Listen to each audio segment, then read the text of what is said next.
Hello friends, تو آج ہم بات کریں گے ورلڈ وار 1 کے بارے میں، جس کو گریٹ وار، گلوبل وار بھی کہا جاتا ہے۔ یہ سٹارٹ ہوئی تھی 28 جون 1914 کو، جس وقت یورپ میں مونارکی کا دور تھا۔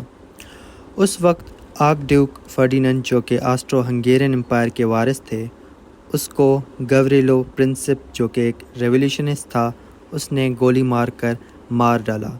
اس کو اریسٹ کیا گیا اور 20 سال کی سزا دی گئی، کیونکہ وہ صرف 20 سال سے کم ایج کا تھا، جو کہ اس کے لاء کے مطابق پھانسی نہیں دی جا سکتی تھی۔ اس سے ورلڈ وار 1 کا آغاز شروع ہوتا ہے۔ آسٹرو ہنگیرین کے بادشاہ کو جب اس قتل کے بارے میں پتہ لگتا ہے تو وہ جنگ کا اعلان کر دیتا ہے اور سربیا کے خلاف ایک جنگ شروع کر دیتا ہے، اور رشیا کو جب اس بارے میں پتہ لگتا ہے تو وہ بھی انوالو ہوتا ہے سربیا کو بچانے کے لیے۔ جب جرمنی کو پتہ لگتا ہے کہ رشیا آسٹرو ہنگیرین کے خلاف جنگ شروع کر رہا ہے، تو جرمنی بھی اپنے الائنس کو، جو کہ آسٹرو ہنگیرین ہے، اس کو بچانے کے لیے اس کا ساتھ دے دیتا ہے، اور فرانس، رشیا اور سربیا ساتھ مل جاتے ہیں۔ اور جیسے کہ آٹومن امپائر کی دشمنی تھی رشیا کے ساتھ، تو وہ ساتھ دیتا ہے آسٹرو ہنگیرین کا۔ اس وقت UK کی بھی انوالومنٹ ہو جاتی ہے، بعد میں USA اور جاپان بھی شامل ہو جاتے ہیں برٹین کو سپورٹ کرنے کے لیے، اور جن کنٹریز پر برٹش راج تھا جیسے کہ انڈیا، وہ بھی انوالو ہو جاتے ہیں۔ جو کالونیز تھی وہاں برٹش ریکروٹ کرتے تھے سولجرز، اور وہ ان کو اپنے ساتھ لے جاتے تھے جنگ میں۔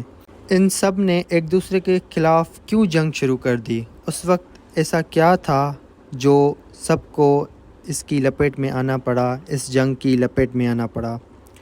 وہ 4 چیزیں یہ تھیں جن کی وجہ سے ان ساروں نے جنگ شروع کر دی۔ اس وقت امپیریلزم کا عروج تھا، نیشنلزم کا عروج تھا، الائنسز تھیں اور ملیٹریزم تھا۔ 2 پاورز تھے، ایک تو الائیڈ پاورز جس میں رشیا، فرانس، US، جاپان، اور سینٹرل پاورز جس میں تھے آسٹرو ہنگیرین امپائر، جرمنی اور آٹومن امپائر۔ UK اپنے 10,000 ٹروپس اور میڈیکل اور ملٹری ایڈ UK کو بھیج کر مدد کر رہا تھا، جس سے سینٹرل پاورز کو بہت ہی مشکل کا سامنا کرنا پڑ رہا تھا۔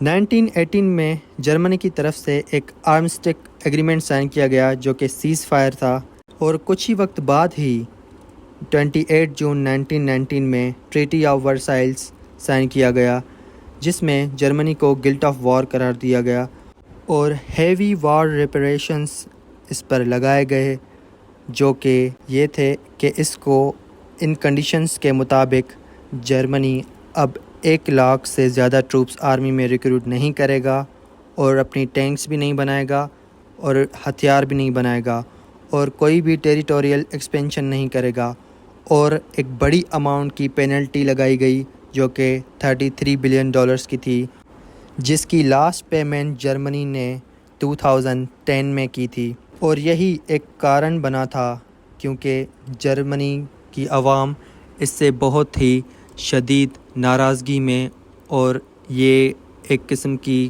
ضلالت محسوس کرتے ہوئے، یہی وہ چیز تھی جس نے ورلڈ وار 2 کی طرف دھیان بٹانا شروع کیا، اور جس میں ہٹلر کامیاب ہوا۔ یہ تھی ورلڈ وار 1 کی کہانی۔ مجھے امید ہے آپ کو اچھی لگی ہوگی۔ Thank you.